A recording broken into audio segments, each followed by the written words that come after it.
dia. Museu do Cangaço. Então tem objetos que não tem o doador. Esse museu ficava nessa localidade aqui, que é por trás da igreja matriz, e está aqui desde 2018. Essas peças foram dadas para essa irmã, ela era uma freira, responsável por manter a cultura da cidade. Então ela manteve essas peças em conservação. Já a história do cangaço. O cangaço não surgiu com o lampião, como algumas pessoas imaginam, surgiu no século XIX para XX, onde naquela época só os fazendeiros e coronéis possuíam dinheiro. Então os mais pobres, eles não eram vistos nem ouvidos pela justiça.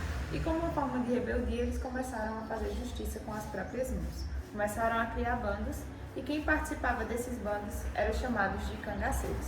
O primeiro cangaceiro conhecido foi o José Gomes. Ele aterrorizou a região do Recife e fez algumas vítimas por lá. Depois teve o Potiguar, o jesuíno brilhante. Ele ficou conhecido por distribuir o que ele saqueava com os pobres. E aqui no Pernambuco teve o Antônio Silvino, o rifle de ouro. Ele era conhecido por arrancar os trilhos das cidades, para que os oficiais não conseguissem chegar até ele. O cangaço durou até a década de 1930 e 1940, no governo do presidente Getúlio Vargas, onde ele fez uma campanha para acabar com o cangaço. Ele é de Serra Talhada, uma cidade circunvizinha que fica a cerca de 32 quilômetros daqui. Aqui é ele e a família dele. De início ele participou do bando do Sebastião Pereira, depois ele criou seu próprio bando.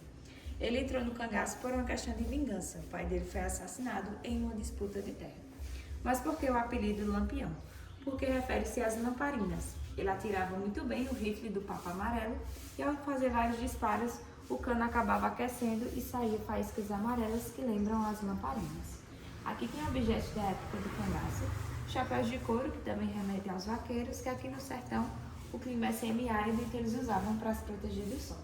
Aqui tem um candeeiro, uma lamparina, as polainas de couro que são colocadas nas pernas para se proteger dos espinhos, e o cantil, que é uma mochila para carregar água, leite, e às vezes eles carregavam cachaça, de forma discreta. Eles cravavam perto da clavícula e acabavam matando suas vítimas. Devia ser uma delícia levar uma facada dessa.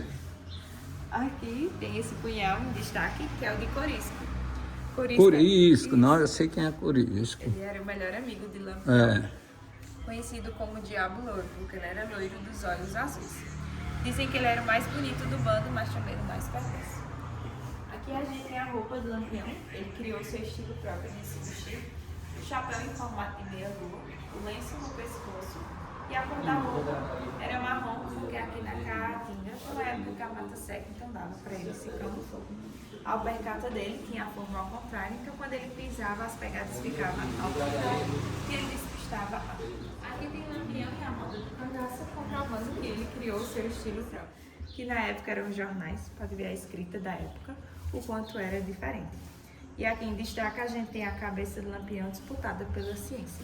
Quando ele foi assassinado, ele acabou sendo decapitado da zona rural daqui. E aí tem outras armas já adulto. Esses revólveres aqui eram os das mulheres.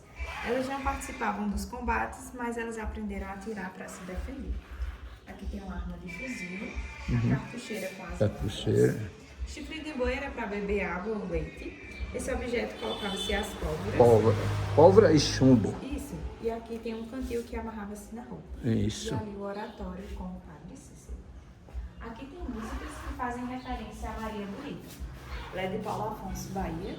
Ela já era casada quando ela conheceu Lampião. Ela era casada com um sapateiro, mas ela acabou se apaixonando por ele e fugiu junto com o bando. Aqui a gente tem a cabaça, que é utilizado para carregar água, e tem esse material resistente que a água fica bem gelada. E aí outra música bastante conhecida de Zé Ramalho e Otacílio Batista. Esse punhal ele que fabricou, as pedras de amolar, as facas e os punhais. Ali temos uma bandeja que pertence a Lampião, máquinas fotográficas da época e a sanfona. Durante o dia eles guerreavam e à noite eles usavam fole. Ali a gente tem o Benjamin Abraão. Ele foi secretário do Padre Cícero durante muitos anos. E aí ele era libanês e tinha um jornal. A cidade dele, de Serra Talhada, é o Massacre de Angico. De início era uma peça teatral, depois virou filme. Ali a gente também tem os últimos cangaceiros do bando de Lampião, que foi Moreno e Dorminha. Eles decidiram fugir do cangaço e foram a pé até Minas Gerais. Eles só contaram para os filhos que vieram do bando de Lampião quando os filhos já eram adultos. Eles escaparam, não morreram, né? Isso. Esses que fugiram. Viveram até 2008 e 2010. Isso, veio um que morreu em 2010, Foi não foi? Morena, aham. Pronto. A mão que refere-se a ele, que algumas peças ele confeccionou. Aqui conta a história de um dos cangaceiros do bando de Lampião, que é o José Baiano. Dizem que ele era um dos mais ricos do bando e ele gostava de perseguir a família dos volantes. E aquele ferro de macagado, ele acabou encontrando um com a inicial JB. Ele não era do bando de Lampião, mas ele invadiu Triunfo. Esse aqui. Isso, em 7 de julho de 1926. Aqui era um cartório e ele tinha alguns processos na justiça. Em Triunfo aí? Isso. Para limpar o nome dele, ele trouxe 12 cangaceiros e aí ele teve uma queima de arquivo. Ele rasgou todos os processos desse cartão. Aqui é na rua da Igreja Matriz, tá? Lampião. Eles estavam escondidos lá em Poço dos Angicos, em Sergipe. E aí um coiteiro denunciou eles à polícia. Eles foram assassinados e decapitados. A cabeça ficou exposta lá em praça pública em Piranhas, Alagoas. Foi. Cada da ponta é Maria Bonita e ao lado tem Lampião. Umas colheres de prata, porque quando eles colocavam na comida, se a colher ficasse preta, porque tinha veneno. Ela reage ao chumbo. Aquela caixa para guardar o dinheiro e as joias. Aí as chaves de algumas acomodações de Lampião. E tem um pilão, um candeeiro antigo e um dissolvidor de ouro. Eles derretiam o ouro.